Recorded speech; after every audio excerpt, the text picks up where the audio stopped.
Bueno, Mario, buenas tardes. Muchas gracias por atender a nuestra invitación, por permitirnos pensar junto a ti las posibilidades de un trabajo social relacional. Para nosotros es muy importante pues, tu presencia en el marco de la segunda cátedra del pregrado de trabajo social. Hemos seguido tu trabajo y hemos visto cómo en tus últimos textos has hablado de esto del llamado giro ontológico y la forma como esto, pues como todos estos planteamientos operan en tus experiencias de trabajo, sobre todo con comunidades indígenas en Paraguay y en Canadá. Y queríamos preguntarte un poco cómo o cuáles serían mejor las potencialidades de la ontología relacional a la hora del trabajo con comunidades. Mira, en el contexto, particularmente en el contexto de la región, yo creo que es muy importante algunas de las ideas que se han generado en esta noción del giro ontológico, que es mucho más amplio que el trabajo con el que hemos estado trabajando con algunos colegas. Y una de las ideas centrales, yo creo, ha sido la noción de que hay que tomar en serio las postulaciones, las formas de existir de diferentes comunidades, diferentes formas de existir.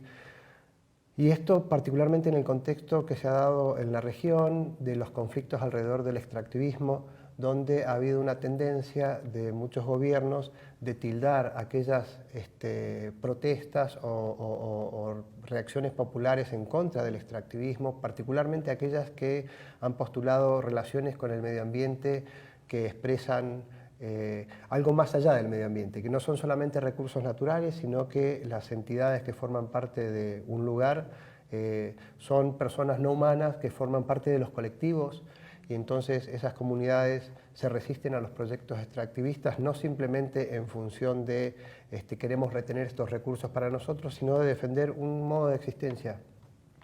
Y la respuesta de los gobiernos ha sido denostar esas formas de existencia como irracionales, puras creencias, a las cuales no hay que prestarles demasiada atención, más allá de reconocerles un derecho a su cultura, pero que en última instancia, cuando llega el momento de definir o decidir las cuestiones centrales, como es el tema del bienestar de la nación, esas posturas se pueden eliminar sin ningún problema.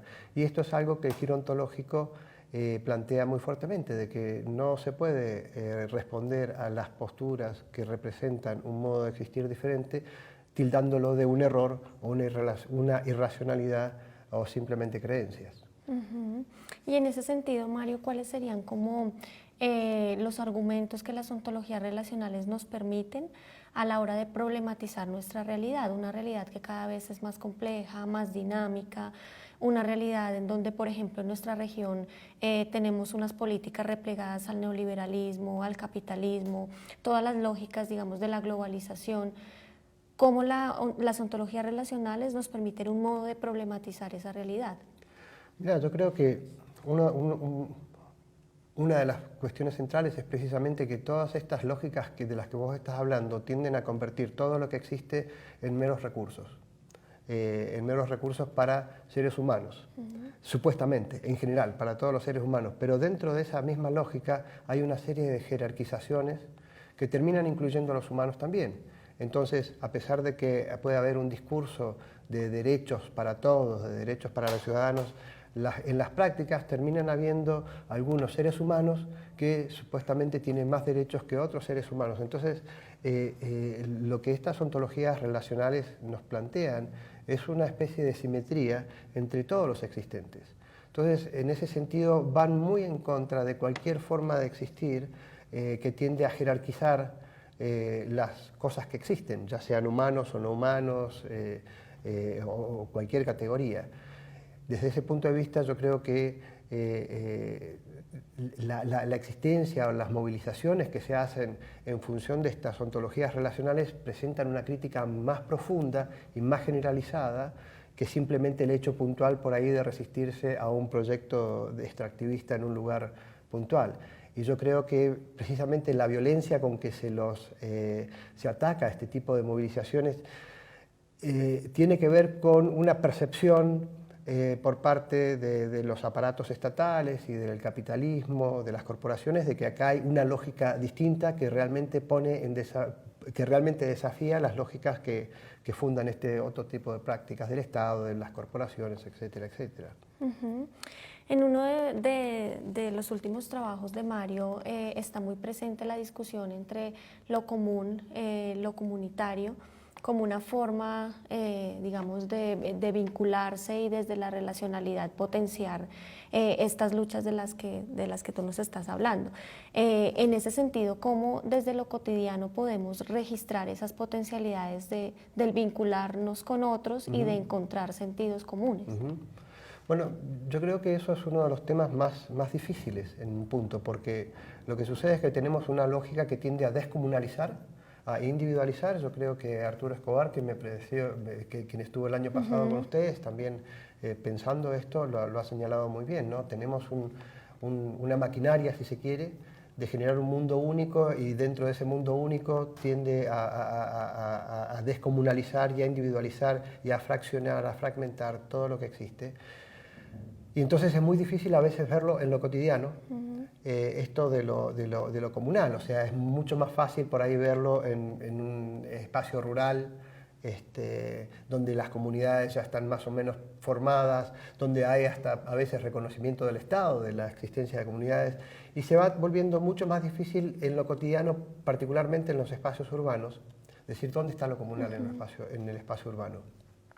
Y a mí me parece que el espacio de lo cotidiano es muy importante, porque ahí es donde uno puede ver donde la relacionalidad aún persiste en forma implícita, en las relaciones por ahí intrafamiliares, en las relaciones barriales, en donde esa relación de sujeto hacia objetos que postula o que promueve la lógica estatal y la lógica capitalista, está contestada.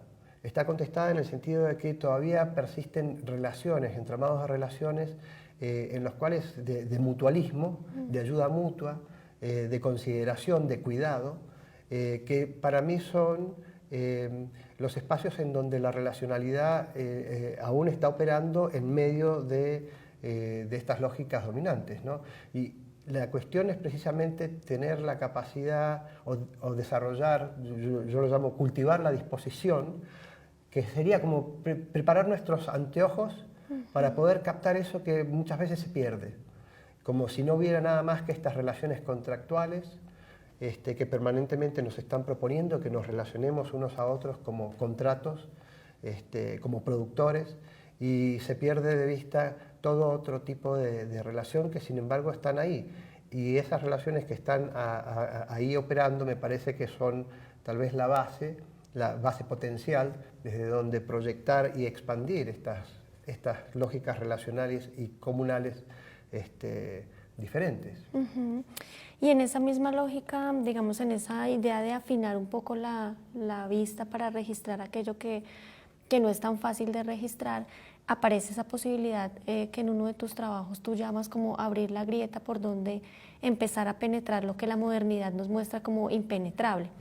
Y a propósito de esto que mencionas de la maquinaria de crear mundos únicos o universales, ¿dónde está la otra parte? ¿Dónde está la posibilidad también de crear lo que tú has venido desarrollando también desde esta idea del pluriverso? Y en ese sentido, ¿cuál es como el reto al que nos enfrentamos cuando construimos esos pluriversos? Yo creo que el reto para mí, hay muchos, pero hay uno que es central y que tiene que ver con relacionarnos con aquello que no nos gusta, con aquello que nos puede resultar hasta repugnante, que nos puede resultar terrible, y que sin embargo por ahí no es necesariamente tenga una tendencia a generar el mundo único. Y esto tiene que ver con que la relacionalidad se manifiesta de múltiples formas. Entonces no hay una sola forma de relacionalidad.